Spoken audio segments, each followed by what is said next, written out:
Bismillahirrahmanirrahim. Assalamualaikum warahmatullahi wabarakatuh.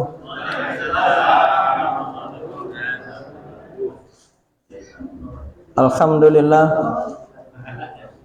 Alhamdulillahilladzi amsayna ala fitratil Islam wa kalimatil ikhlas. Waladina nabiyyina Muhammadin sallallahu alaihi wasallam wa ala millati abina Ibrahim hanifan ma kana minal musyrikin. Asyhadu an la ilaha illallah wahdahu la syarikalah wa asyhadu anna Muhammadan abduhu wa rasuluh. Allahumma shalli wa sallim ala Muhammadin wa ala alihi wa ashabihi wa man tabi'ahum bi ihsan ila yaumil. Ibu, bapak-bapak, saudara-saudara sekalian, rahimakumullah, alhamdulillah Allah tasik paring nikmat hidayah di mata kita. Tugas kita adalah mensyukuri nikmat itu untuk memaksimalkan diri terkait dengan ketaatan dan ketakwaan kita kepada Allah Subhanahu wa taala. Dan semoga apa yang kita lakukan pada saat ini merupakan salah satu di antara bukti bahwa kita ingin selalu dan berusaha untuk meningkatkan nilai-nilai ketakwaan kita pada Allah Subhanahu wa taala. Ibu, bapak-bapak, saudara-saudara sekalian, ini kita sudah berada di akhir bulan apa niki? Bulan Sapar nggih. Ya, bulan Sapar. Sekejap malah kita masuk bulan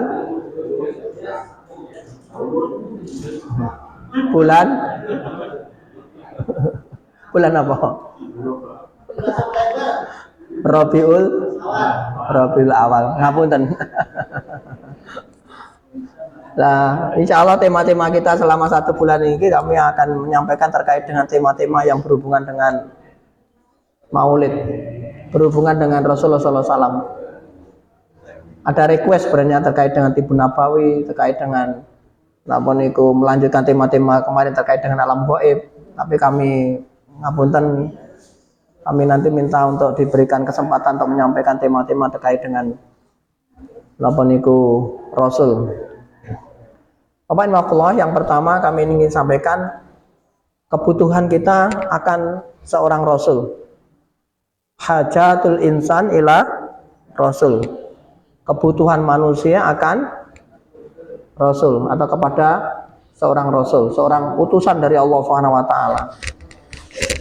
Bapak Ibu subhanallah, kita awali dari kita sebagai manusia. Itu Allah dawuhkan pada kita itu punya fitrah. Fitrah niku napa nggih? Apa? Naluri. Fitrah. Apa basa anune? Ya, pembawaan, sifat yang pembawaan yang ada di dalam diri kita yang mesti nanti akan muncul. Allah dawuh di dalam surat Ar-Rum surat ke-30 ayatnya juga 30. Wa aqim wajhaka lidini hanifa. Maka hadapkan wajahmu dengan lurus kepada agama Allah yang hanif, yang lurus. Kemudian Allah tegaskan fitratallahi lati fataran nasa 'alaiha. Maka tetapkan fitrah Allah yang telah menciptakan manusia menurut fitrahnya. Tidak ada perubahan pada fitrah Allah. Itulah agama yang lurus, tetapi kebanyakan manusia tidak mengetahui. Fitrah Allah itu kalau di dalam tafsir Demak Kementerian Kemenak itu diartikan dengan ciptaan Allah. Manusia diciptakan Allah mempunyai naluri beragama, yaitu agama tauhid. Kalau ada manusia tidak beragama tauhid, maka hal itu tidak wajar. Mereka tidak beragama tauhid itu hanyalah lantaran pengaruh lingkungan. Nah, Bapak-bapak, tadi secara fitrah kita itu ada keinginan, ada harapan untuk mendapatkan dan memiliki Tuhan. Dan Allah SWT memberitahu kita bahwa Tuhan kita adalah Allah Subhanahu wa taala. Itu secara fitrah. Bapak Ibu, Nah, secara naluri atau fitrah itu sendiri bahwa kita sebagai manusia itu mesti nanti akan mengetahui keberadaan sang kholik, keberadaan sang pencipta. Mungkin kalau kita tanya misalnya siapa yang menciptakan kita, yang melahirkan kita, orang tua kita, kemudian orang tua yang menciptakan siapa, dan seterusnya sampai yang menciptakan langit dan bumi ini, akhirnya ketemu bahwa yang menciptakan adalah sang penguasa, yaitu Allah Subhanahu wa taala. Nah, Allah dawuhkan di dalam surat Al-A'raf Bapak-bapak, surat ke-7 ayat 172. Coba kita lihat secara fitrah, Allah dawuh kepada kita, wa idza akhadha rabbuka, ulang lagi, wa id akhadha rabbuka mim bani adama min dzurihim dzurriyyatahum wa ashhadahum ala anfusihim alastu birabbikum qalu bala sahidna. Jadi Allah tegaskan dalam ayat ini, dan ingatlah ketika Tuhan mengeluarkan keturunan anak-anak Adam dari subuh mereka, dan Allah mengambil kesaksian kepada jiwa mereka seraya mereka. Nah, Allah berfirman, Allah bertanya kepada kita pada saat itu, alastu birabbikum, apakah betul kalau saya itu adalah Tuhanmu? Kemudian pada saat itu kita menjawab, qalu bala sahidna, leres jenengan adalah Tuhan saya. Jadi kelingan mboten? Muatan Pak, jangankan kita masih dalam kandungan, sing kala wingi awake dhewe atur nih mawon pun lali ya, sing jenengan dawuhkan lho jenengan pun lali. Leres mboten? Napa leres jenengan iki zaman sing alit ngompolan? Jenengan ya roh. Ya ora roh, tapi yakin mboten? Yakin. Nah, ini diberi Allah akhirnya memberitahu kita, karena napa niku kita itu sifatnya pelupa ngoten lho. Carane bahasane awake dhewe menungso, sampean dhisik pernah takoni, saya tanya Allah ngoten, sapa Tuhanmu? Dan kowe jawab bahwa Allah adalah Tuhanmu. Napa saiki kok lali ngoten nggih? Oke sing lali mung sing mboten. Tapi sing wonten mriki insyaallah mboten nggih. Wonten alhamdulillah. Sing lali bensin nang kono mawon ngoten nggih. Bapak Ibu nakullah, kita lanjut. Jadi secara fitrah kita itu sudah diilhamkan bahwa di dalam diri kita itu ada napa niku naluri akan mengakui akan keberadaan sang kholik, sang pencipta Allah Subhanahu wa taala. Kemudian yang kedua, secara fitrah kita itu ingin beribadah, ingin menyembah kepada sang pencipta itu sendiri. Coba kita lihat dalam zaman dulu di Indonesia mawon, akhirnya muncul namanya animisme itu disebabkan karena apa? Ya karena ingin mencari Tuhan, dikira janjian wit gede itu dianggap Tuhan. Terakhir berkembang selanjutnya menjadi dinamisme. Oke. Bahkan yang leluhur itu katanya setiap ada sesuatu ada yang membau reksa, kemudian itu juga disembah. Saking ini proses pencarian Tuhan. Coba kita lihat zamannya Nabi Ibrahim dalam rangka pencarian Tuhan. Awalnya itu nawoniku menyembah bintang. Nah, sesok kok muncul bulan. Berarti Tuhannya bulan. Ternyata setelah itu paginya muncul matahari, berarti Tuhannya matahari. Dan seterusnya akhirnya bahwa Tuhan saya bukan bintang, bukan bulan, bukan matahari, tapi yang menciptakan bulan, yang menciptakan bintang, yang menciptakan bulan, dan yang menciptakan matahari, Allah Subhanahu wa taala. Anda secara fitrah kita itu ingin mencari Tuhan, dan kemudian kita ingin menyembah Tuhan itu sendiri. Coba kita lihat Allah Subhanahu wa taala dawuh pada kita di dalam surat napa niku, surat Yunus ayat ke-72. Iya benar. Fa in tawallaitum, jika kamu berpaling dari peringatanku, aku tidak meminta upah kesedikit pun daripadamu. Upah tidak lain hanyalah dari Allah belaka, dan aku disuruh supaya aku termasuk golongan orang-orang yang berserah diri kepadanya.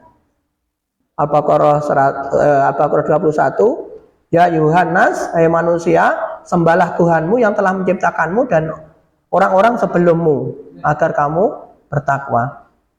Jadi Bapak Ibu saudara secara fitrah kita itu dari awal itu mesti ingin mencari Tuhan, kemudian setelah tahu Tuhannya akan disembah. Maka zaman dulu, di zaman jahiliyah pun juga muncul itu. Akhirnya diciptakan Tuhan itu berbentuk patung-patung, kemudian disembah. Bahkan ada yang patungnya itu dari makanan, ngoten nggih. Wonten mriki paling ya sik wonten tas disembah terus dipangan wonten nggih. Zamane Umar bin Khattab yang ngoten. Tuhane karo bahan kok gandum, kok roti. Nah, setelah luwe terus jenengan yang ngoten. Mboten napa gane yang ngoten. Pas disembah terus dipangan, tapi saat ini mboten wonten insyaallah. Insyaallah, pun paham. Al-Baqarah 128. Rabbana waj'alna muslimaini lak. Ya Tuhan kami, jadilah kami berdua orang-orang yang tunduk patuh kepada Engkau. Dan jadikanlah di antara anak cucu kami umat yang tunduk patuh kepada Engkau, dan tunjukkanlah kepada kami cara-cara dan tempat-tempat ibadah haji kami, dan terimalah taubat kami, sesungguhnya Engkau maha penerima taubat lagi maha penyayang. Ini kisah Nabi Ibrahim setelah mencari Tuhan, ternyata yang dicari itu keliru. Kemudian setelah itu dia akan ketemu hakikat ketuhanan, yaitu Allah Subhanahu wa taala, kemudian berdoa bagaimana cara-cara menyembah dan tempat-tempat bagaimana melakukan ibadah-ibadah itu, termasuk rangkaian-rangkaian terkait dengan masalah haji. Dan insya Allah nalur kita sudah benar bahwa kita akhirnya menyembah pada Allah Subhanahu wa taala dengan cara berbagai macam ibadah. Salah satunya adalah yang tadi sudah kita lakukan dengan sholat. Kemudian yang ketiga, Bapak Allah, mengapa kita itu berhajat pada Rasul, utusan dari Allah Subhanahu wa taala? Karena kita itu ingin hidup teratur, al-hayatul munadzamah. Ingin hidup kita itu teratur, kehidupan kita itu bisa teratur dan tertib. Allah Daud di dalam surat Al-Qasas surat ke-28 ayat 50, fa illam yastajibu, dan jika mereka tidak menjawab tantanganmu, ketahuilah bahwa sesungguhnya mereka hanyalah mengikuti hawa nafsu mereka. Dan siapakah yang lebih sesat daripada orang yang mengikuti hawa nafsunya dengan tidak mendapatkan petunjuk dari Allah sedikit pun. Sesungguhnya Allah tidak memberi petunjuk kepada orang-orang yang zalim. Kepada Allah bahwa kita berhajat pada petunjuk-petunjuk dari Rasul itu, sehingga dengan petunjuk itu kehidupan kita, kehidupan masyarakat bisa tertib, bisa namun itu teratur. Lanjut. Bapak Ibu Allah, nah dengan petunjuk dari Rasul itu, harapan kita nanti kita akan kenal Sang Pencipta itu sendiri, makrifatul khaliq atau makrifatullah, mengenal Allah Subhanahu wa taala. Maka di agama-agama lain sesungguhnya juga tujuannya untuk mengenal Tuhannya. Maka terjadi berbagai macam penyembahan, itu kan proses pencarian. Agama Kristen punya cara sendiri dalam rangka untuk menyembah Tuhannya dan mengenal Tuhannya. Agama Buddha juga begitu, agama Hindu juga begitu. Dan alhamdulillah kita berada di sebuah agama yang agama ini diridhoi oleh Allah Subhanahu wa taala. Inna dina indallahil Islam. Alhamdulillah tugas kita adalah mensyukuri niku, karena Allah Subhanahu wa taala dawuhkan pada kita sendiri bahwa hanya dengan Islamlah kita nanti akan mendapatkan kapling surga. Kullu umatin dakhalal jannah, tiap umatku nanti akan mendapatkan jatah kapling surga, kecuali yang tidak mau. Bapak dan Allah, coba kita lihat sekarang di dalam surat ke-31, surat Luqman ayat 10. Khalaqas samawati bi ghairi amatin tarawnaha. Dia menciptakan langit tanpa tiang yang kamu melihatnya, dan dia meletakkan gunung-gunung di permukaan bumi supaya bumi itu tidak menggoyangkanmu, dan memperkembangbiakan padanya segala macam jenis binatang, dan kami turunkan air hujan dari langit, lalu kami tumbuhkan padanya segala macam tumbuhan yang baik-baik. Artinya Bapak Allah, dari segala pencipta tadi yang diciptakan Allah Subhanahu wa taala, mulai dari tumbuhan, kemudian napa niku muncul berbagai macam jenis binatang, kemudian tumbuh adanya gunung, kemudian bumi itu bisa berputar dengan serasi dan seimbang. Ini adalah salah satu ciptaan Allah Subhanahu wa taala yang dihantarkan oleh Allah supaya kita nanti kenal kepada Allah Subhanahu wa taala. Kalau Rasul kan dawuh bahwa tafakaru bi khalqillahi, berpikirlah tentang apa yang diciptakan oleh Allah Subhanahu wa taala. Wala tafakaru bi dzati, jangan kau berpikir tentang zatnya. Kita tidak akan sampai berpikir tentang zat Allah Subhanahu wa taala. Jadi tugas kita itu adalah memikirkan terhadap apa-apa yang diciptakan Allah Subhanahu wa taala sehingga nanti kita akan ketemu dengan Allah. Tapi kalau kita memikirkan Allah tidak akan bisa. Berat bagi kita. Napa niku sarana yang diberikan Allah tidak akan sanggup. Saya betul percaya jenengan tak tanglet ngene karo goncang. Sinten? Samuti. Jenengan tilarne kali sinten? Kali bapak, kali ibu. Ibu jenengan sapa sing lairne? Mbah jenengan sapa sing lairne? Terus nanti ngadoknya sampai ke Hawa, kemudian sampai ke Adam. Adam sapa sing lairne? Oh, diciptakan Allah kan ngoten nggih. Nah, pertanyaan terakhir, sapa sing nyiptakne Allah? Ayo, ada yang bisa jawab? Maka kita itu tidak boleh berpikir tentang zatnya, kita tidak akan mampu. Maka kalau sepan gadok begitu, setan itu nanti menggodanya seperti itu. Nah, kita diperintahkan kalau sudah begitu, kita dianjurkan untuk mengatakan bahwa saya beriman kepada Allah. Saya beriman terhadap apa-apa yang didahulukan Allah SWT di dalam Al-Quran dan didahulukan Rasulullah dalam hadis-hadisnya terkait dengan pengenalan kita akan kebesaran dan kekuasaan Allah SWT. Bapak Ilmukullah, jadi tugas sang Rasul itu salah satunya adalah memperkenalkan akan Allah Subhanahu wa taala, Sang Maha Kuasa, Sang Maha Pencipta. Kemudian yang kedua, Rasul itu adalah menurunkan sebuah aturan atau minhajul hayah, aturan di dalam kehidupan kita sehari-hari. Sehingga ada keteraturan tadi. Coba bayangkan seandainya di dunia itu tidak ada aturan. Ataupun ada aturan itu hasil dari nafsu kita, hasil hawa nafsu kita. Ya, murat-marit. Islam mengatur kita terkait hubungan suami istri saja, diatur secara Islam. Kemudian ada akad nikah.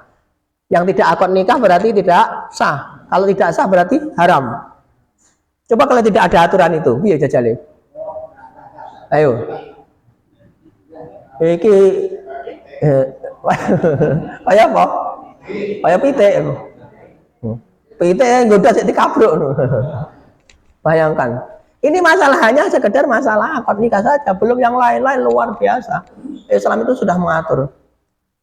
Itulah kita itu berhajat pada Rasul, pada utusan Allah Subhanahu wa taala sehingga nanti kita napa niku mempunyai panduan kehidupan dan kita kenal akan Sang Khalik. Sehingga dari situlah nanti akhirnya kita akan bisa melakukan al-ibadatul as-sahihah, ibadah yang benar, ibadah yang sahih. Tanpa panduan dari para rasul kita tidak bisa ibadah dengan benar. Maka tadi saya sampaikan agama Kristen punya cara ibadah sendiri, agama Buddha, agama Hindu punya cara sendiri. Betul Jordan? Tapi dengan datangnya Rasulullah SAW makanya kita memulai panduan yang jelas bagaimana kita menyembah pada Sang Khalik itu. Allah Daud di dalam surat Al-Anbiya ayat 25, surat ke-21 ayat 25, wa ma arsalna min qablika min rasulin ila nuhi ilaihi annahu la ilaha illa ana fa'budu. Dan kami tidak mengutus seorang rasul pun sebelum kamu melainkan kami wahyukan kepadanya bahwasanya tidak ada Tuhan yang berhak disembah melainkan Allah. Maka sembahlah olehmu sekalian akan Allah Subhanahu wa taala. Dan alhamdulillah kita ditakdirkan oleh Allah Subhanahu wa taala, ditakdir oleh Allah Subhanahu wa taala berada di sebuah lingkungan yang di lingkungan itu beragama Islam.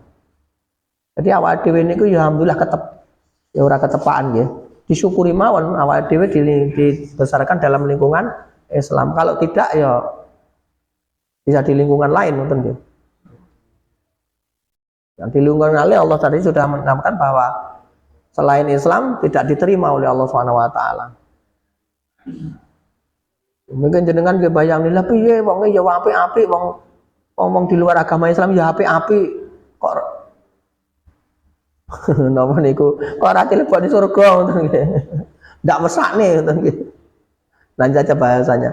Lanjut Bapak Ibu Allah. Sekarang terkait siapa itu Rasul sekarang. Siapa itu Rasul? Siapa itu Rasul? Rasul adalah Rajulul Mustafa. Seorang laki-laki yang dipilih. Jadi namanya Rasul itu mesti laki-laki. Lek wedok jenenge apa berarti? Liaiden. Jadi tidak ada Rasul perempuan. Kalau Rasul itu mesti laki-laki.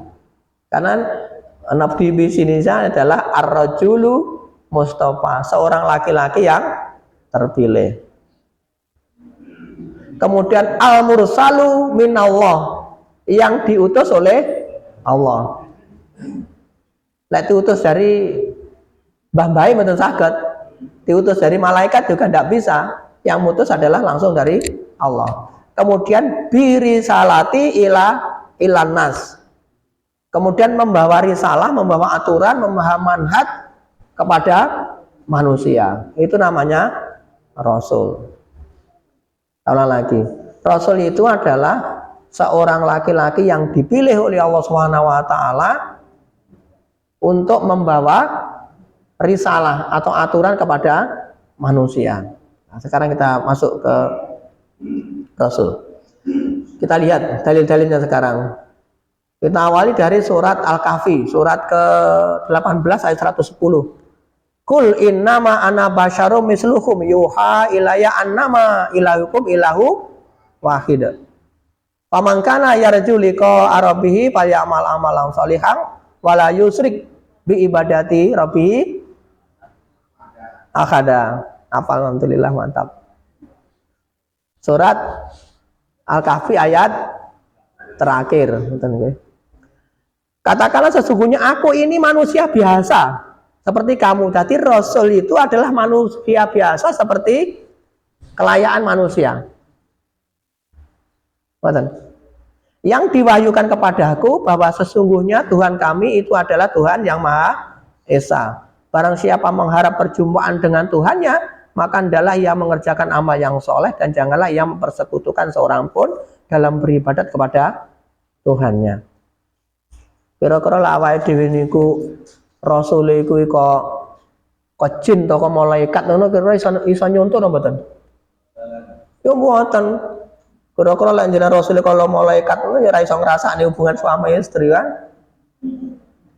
Lek kok jin ya piye? Jadi alhamdulillah ini sudah diukur. Aja minta iki utusan kok padha karo awake dhewe. Mbok ya kok malaikat ngono nggih. Kurang sempurna. Justru itulah wilayah kesempurnaan dari seorang Rasul. Alhamdulillah diutus dari manusia. Kita lihat di dalam surat Al-An'am, surat ke-6 ayat ke-9. Walau ja'alnahu malakal la ja'alnahu rajulan. Dan kalau kami jadikan Rasul itu malaikat, tentulah kami jadikan dia seorang laki-laki, dan kalau kami jadikan dia seorang laki-laki, tentulah kamu ragukan atas mereka apa yang mereka ragukan atas diri mereka sendiri. Jadi ternyata ya sama, zaman dulu yang ngono. Kok ya ora kok esok malaikat. Kira-kira awake kok malaikat malah ragu-ragu, cegah niru malahan. Malaikat orang mangan barang ya nyantai, jenengan orang mangan piye saja. Ora butuh dolan-dolan, jenengan butuh dolan pripun jajal. Alhamdulillah. Kemudian kita lanjut. Surat Al-Ahzab, surat ke-33, ayatnya 40. Maka Muhammadun aba ahadi mir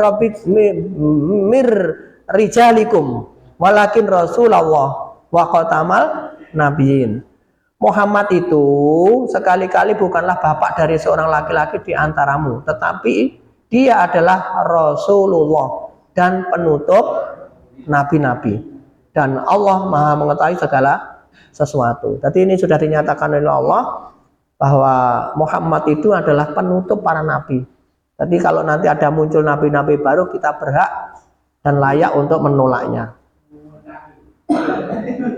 Ngetaki, ya jadi ketaki lah.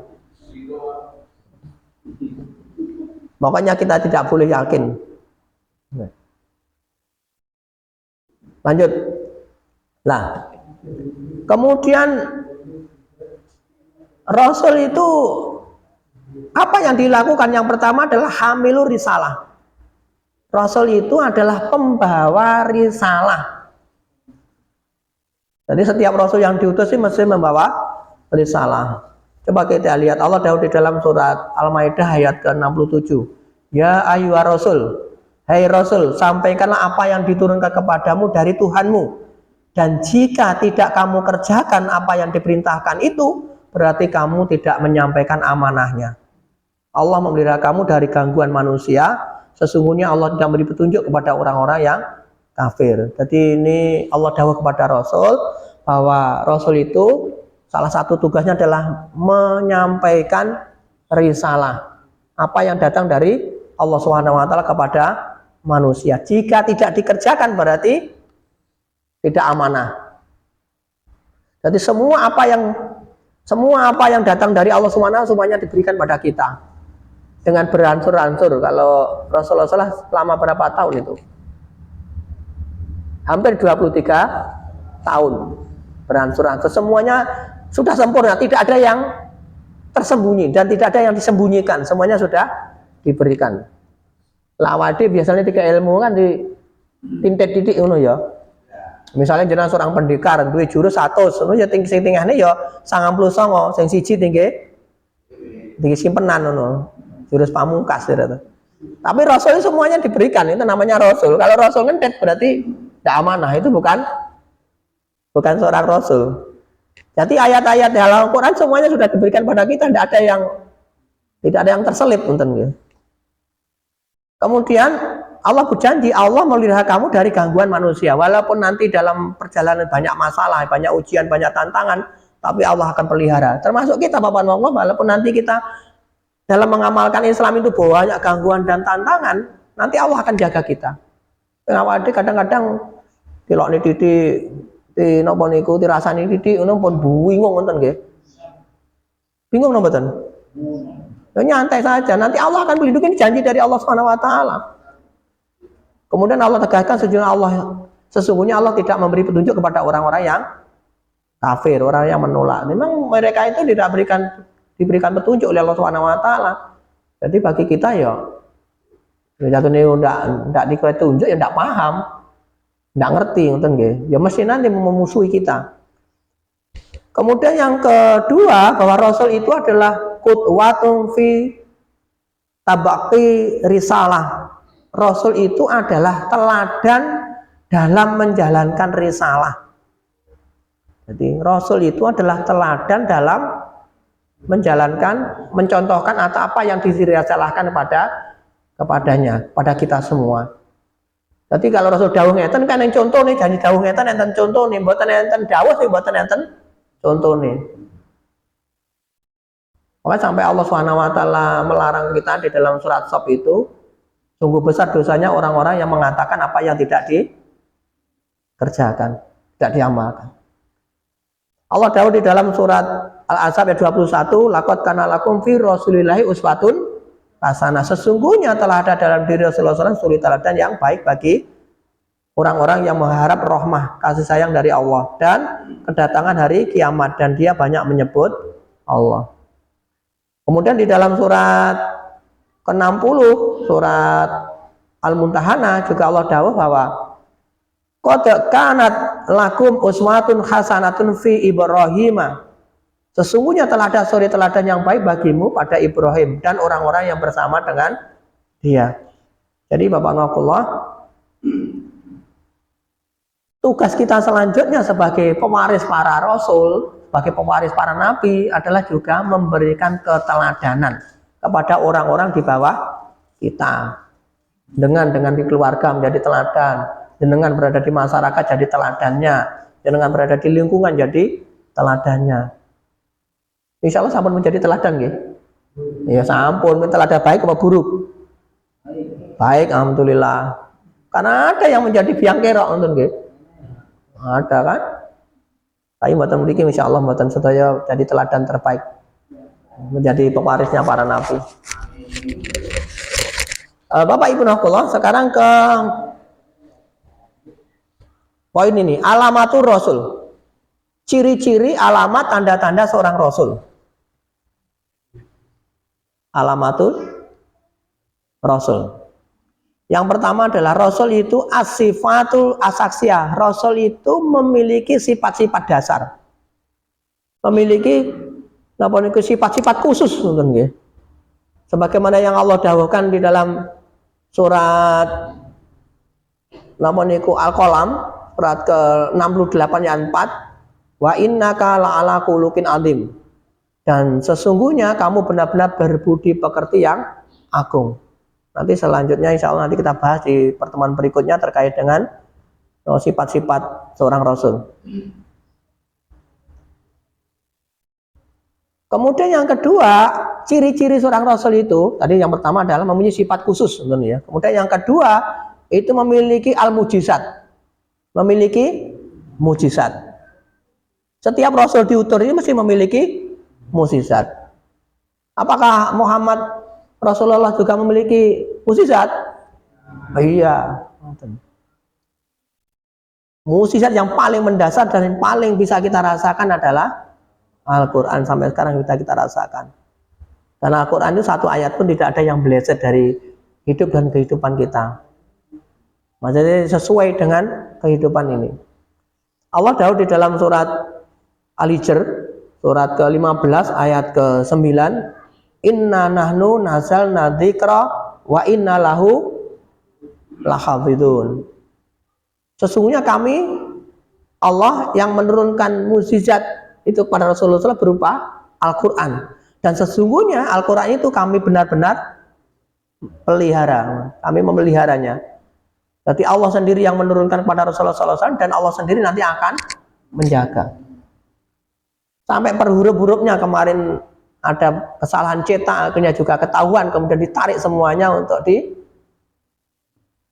tidak dikeluarkan lagi. Dan sekarang kondisi sekarang kan sekolah-sekolah yang favorit adalah sekolah-sekolah yang berbasis Al-Quran. Dan alhamdulillah anak-anak kita adalah anak-anak yang, dan kita pun ternyata juga senang pada Al-Quran dalam rangka untuk menjaganya. Allah punya cara untuk menjaganya. Sekolah kalau sekarang tidak berbasis Al-Quran kurang favorit tentu. Dan ini luar biasa. Ini jenengan berjuang atau tidak berjuang, jenengan jaga atau tidak jaga, Allah punya cara untuk menjaganya. Walaupun Indonesia demikian luar biasa dimusuhi Islamnya, tapi ternyata semangat untuk menjadi hafid Al-Quran itu luar biasa. Anak-anak kita juga seperti itu. Lanjut. Kemudian di dalam surat Al-Qamar surat ke-54 ayat pertama Allah juga dawuh terkait dengan mukjizat. Iqtara batil sa'atu wan taqal qamar. Telah dekat datangnya saat itu dan telah terbelah bulan. Jadi pada saat itu Rasulullah SAW itu memperlihatkan pada orang-orang itu terkait dengan terbelahnya bulan. Berarti bulan itu benar-benar terbelah. Itu salah satu di antara mukjizat-mukjizat yang diberikan pada Rasulullah SAW, bisa membelah bulan. Awak dhewe ya saged membelah. Maksudnya pandangan ini dadi loro. Tapi sepuh kan malah terbelah. Beli. Tapi bukan itu, memang betul-betul terbelah.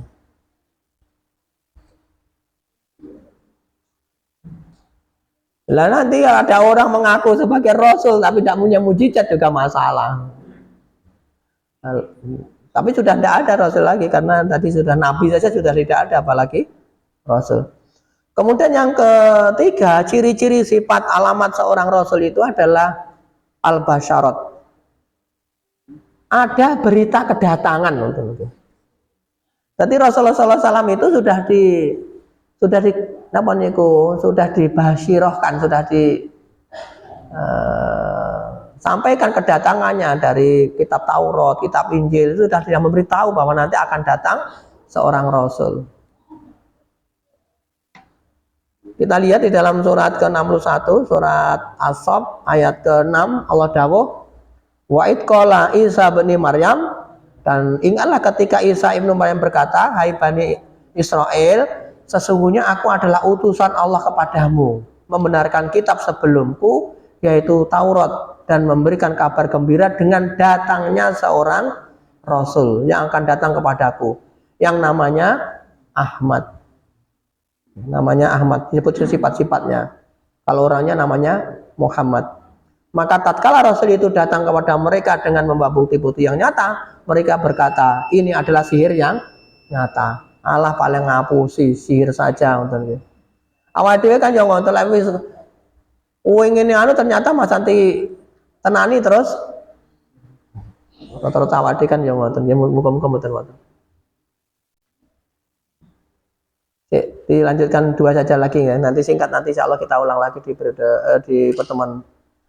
Kemudian yang keempat, bahwa seorang rasul itu menciri-ciri atau alamat tanda-tanda an-nubuwat.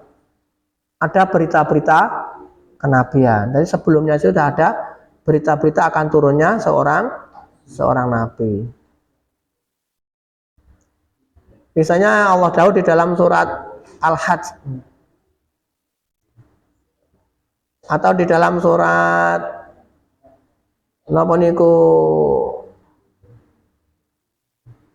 Al-An'am, atau surat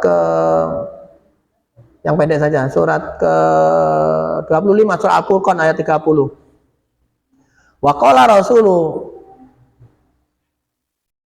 qala rasulu ya Rabbi inna qaumi takhadu hadzal qur'ana mahjura.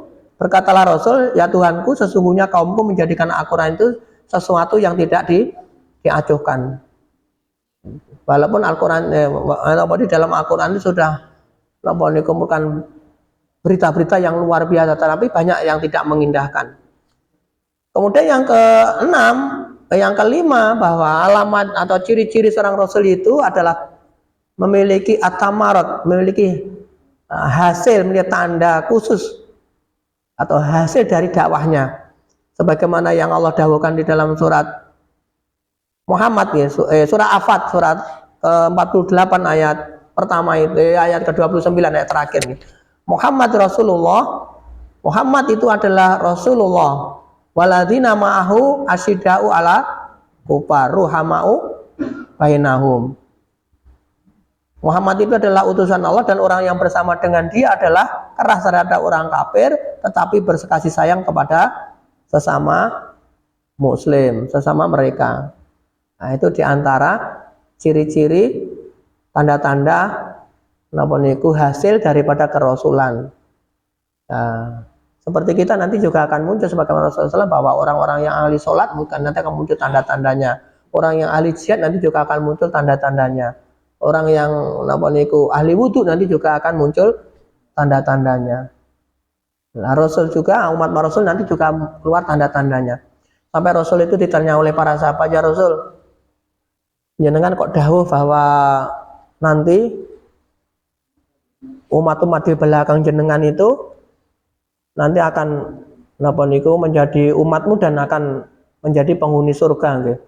Jenengan apa ngerti ciri-ciri ini umatmu jenengan benjing? Nah, kemudian Rasulullah SAW memberitahu pada para sahabat itu, coba bayangkan dan lihat, seandainya di sawah itu semuanya, kalau di sawah semuanya itu kuda berwarna hitam, kemudian di sini muncul kuda berwarna putih, kira-kira mudah apa membedakan? Mudah. Nah, umat Rasulullah SAW nanti akan muncul tanda-tandanya. Jadi mereka yang ahli muadzin, ahli adzan, nanti akan tubuhnya akan tinggi-tinggi. Jadi gampang ini. Misalnya jenengan ngaku kula niku tukang adan oh sampane oh jeketet ngono kaya ngoten nggih. Nah, maksudnya bentuk ra dawa. Yang ahli wudu juga ahli sholat nanti wajahnya juga bersinar. Wajahnya ireng mententeng ngene jarake ahli. Nah, dan seterusnya. Tapi insya Allah kita berdoa pada Allah Subhanahu Wa Taala semua yang hadir di sini semuanya nanti menjadi ahli-ahli surga. Kemudian tugas kita sebagai ahli surga adalah mendoakan orang lain yang belum di sini untuk juga masuk surga. Rabbana fir lana wali walidina wali jami'il muslimin wal muslimat al ayai. Jadi bukan hanya sekedar kita, tapi orang-orang di luar kita. Semuanya nanti kita berdoa kepada Allah Subhanahu Wa Taala semoga diampuni Allah Subhanahu Wa Taala dan masuk ke dalam surganya. Bahkan ada yang mau didiskusikan, tapi jawabannya pekan depan. Lah mun di komando, ya monggo Mas. Tadi Bapak cerita ciri-ciri Nabi. Eh. Cuma nanti kalau mimpi jumpa Nabi apa kita ciri-cirinya macam mana kita nggak tahu. Iya maksudnya mantap bertanya. Tadi Bapak ceritakan ciri-ciri Nabi. Tapi kalau dari sekian banyak itu kalau kita nanti masuk jumpa mimpi Rasulullah, belum Bapak ceritakan ciri-ciri fisiknya seperti apa. Oh iya mantap, alhamdulillah. Wong materi kan berseri, ini kan pengenalan pertama. Tadi sudah kita sampaikan Bapak Ibu, ini masuk Rabiul Awal, kita nanti tema-tema kita terkait dengan Rasul, nanti akan berseri. Nanti insya Allah kami ceritakan terkait dengan itu. Kan di Sama'il Nabi ada, nanti bisa dibaca dan bisa kita sampaikan insya Allah. Ngoten nggih. Terus saiki kon nyeritane ngono niki mau tetet mun ngoten. Nanti ini berteri, nanti masih lama. Paling tidak ada 1, 2, 3, 4, 5, 6, 7 seri. 7 seri kalau per pekan ya 1,5 bulan lah. Insya Allah nanti. Monggo. Disampaikan Allah akan wujud bahwa mereka akhirnya bisa masuk ke Islam. Iya. Malah Iya. masuk hidayah. Aku mungkin akan dari siapa? Gimana tafsirnya? Iya. Nah, kok ya pinter itu jawabannya makan depan. Jadi alhamdulillah Bapak-bapak nanti jawabannya sama dengan apa yang disampaikan. Jadi pertanyaannya luar biasa terkait dengan kondisi orang kafir gitu. Insya Allah nanti kita kenapa niku? Aku diguyu karena Mas Agus. Nanti kok sampai jam berapa nanti kan ada yang mempunyai kegiatan yang lain dan kita sudah dibatasi. Sementara dibatasi waktu. Jadi ada 2 pertanyaan. Yang pertama terkait dengan ciri fisik Rasulullah SAW. Kali ini kan ciri umum yang digambarkan di dalam Al-Quran dan di kitab-kitab sebelumnya. Kemudian yang kedua terkait dengan hidayah yang diberikan Allah SWT kepada orang-orang kafir. Insyaallah. Wonten ngapunten wonten lepatipun. Oh tambah lagi ya, wonten apa?